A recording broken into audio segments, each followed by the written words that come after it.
Naalarma muli ang lahat. Pisikal na laban ng Boomers at Gilas Pilipinas. Eto na, umpisa na. Gilas Pilipinas versus Australian Boomers sa third window ng FIBA World Cup Asian Qualifiers. So tara't ating saksihan ang ilang naganap sa nangyaring laban.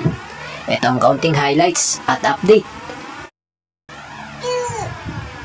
So sa larong ito, layunin ng Australian Boomers ang mapanatili ang perpektong record.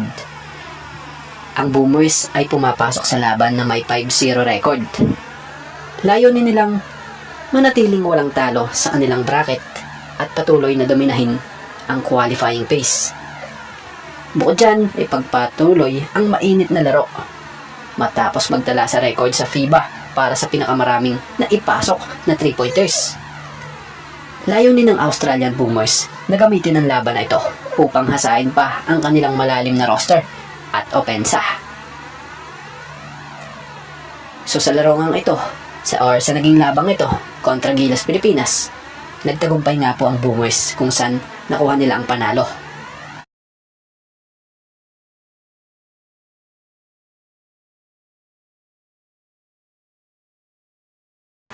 So ano masasabi nyo at opinion nyo sa naging larong ito?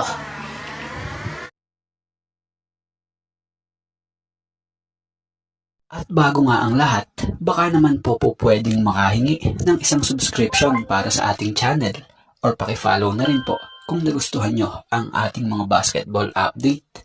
At kung ito na may makakabigat para sa inyo, kahit isang like and share na lamang po. Maraming salamat po.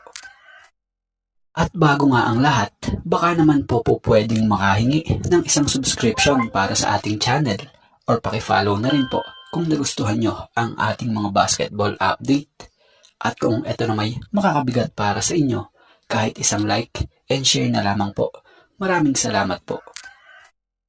At bago nga ang lahat, baka naman po pwedeng makahingi ng isang subscription para sa ating channel or pakifollow na rin po kung nagustuhan nyo ang ating mga basketball update.